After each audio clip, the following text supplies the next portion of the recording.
Le pire, c'est que moi là, et dedans il y a pire que moi. C'est ça le problème. Et le problème, Toi, c'est ça. ils t'ont bien briefé à rester devant la porte. Tu sais quoi, je vous accueille moi. Je vous accueille. Non, Ils t'ont bien briefé à rester devant la porte. pourquoi tu vas faire Je quoi? sais, je vais rien faire. Ah, mais alors tu attends. Eh, D'ailleurs, allez, ramène. tu demandes combien, frérot? Hors taxe. Ah, cousin. Auguste, comment je m'appelle? Ah, Adil est là.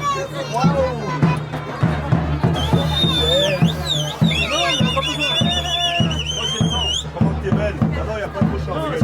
mais non, on m'a dit le temps, il y a une heure. Il y a la mairie, la mairie, Samir. Samir. Le problème, c'est pas mon problème, c'est vraiment. Tu dis qu'il sort par la fenêtre.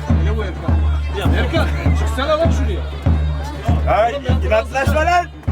Allez. Ici, papa connaît ma chute tapis là. J'aimerais bien, voilà, je rentre par la toute porte. Je rentre par la toute porte, Hey, je sors hey. par la grande porte. Ici, tout est fermé. Tout est barricadé. Hey, il y a un bateau de dynamite à chaque porte. C'est pas grave. C'est pas grave. Hey, ici, on n'est pas des pigeons. Hey, siz Yozgat'ta Yozgat'ta güvercin bile getirmiş. 100, 150, 200. Atıyoruz mu?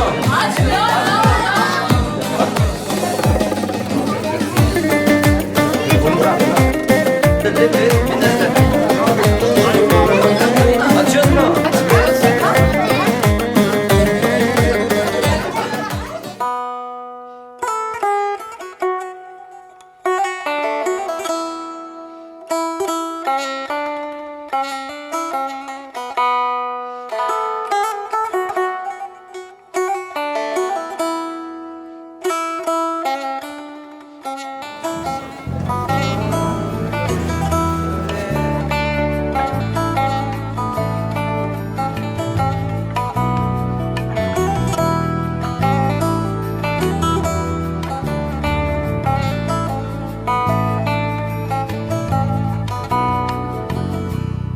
Şu gönlüme ateş düştü.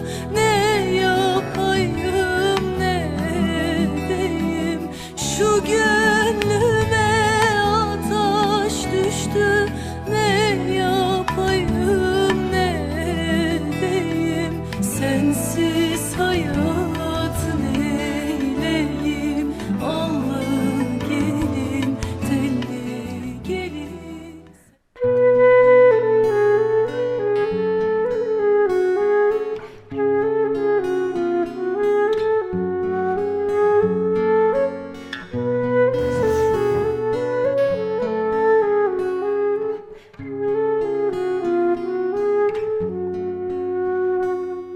Yan yana geçen geceler unutulur gider mi?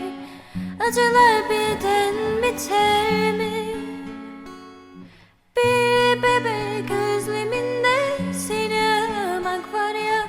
Bu hep böyle böyle gider mi? Suya hasret çöllerde beyaz güller biter mi? Dikenleri gövdeler mi? Bir menekşe kokusunda seni aramak var ya. Bu hep böyle böyle gider mi? Kendine iyi bak, beni düşünme. Su akar yatağını bulur. Kendine iyi bak, beni düşünme. Su akar yatağını bulur.